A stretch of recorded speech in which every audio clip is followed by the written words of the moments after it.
Bos días, Pedro. Perdoa pola tardanza. E logo non o sabes aínda. O señor Estral ten pensado sacrificala despois do verán, non cho dixo? Oínllo dicir a él mesmo. Mira, aí o ven. Non faga la parva, dete. Como as cousas sigan así, a pobre Heidi vai acabar moi mal. Pedro, menos mal que estás aquí. Faríasme un favor.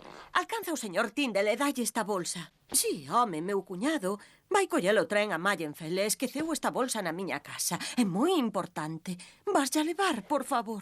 Veña, home, que non ten perda. É un home gordo que súa moito. Por favor, Pedro.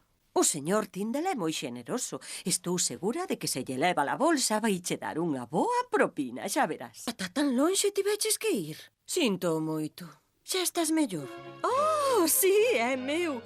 Métemo no peto do mandil, anda. Grazas, és unha nena moi boa.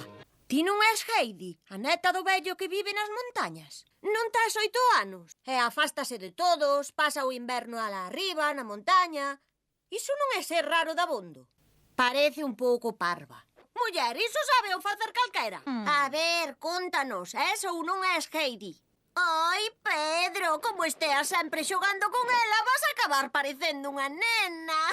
Pedímosche perdón se gañades unha carreira coa zorra, de acordo? 2 en cada zorra. Nós nesta e ti e Heidi nesoutra, vale?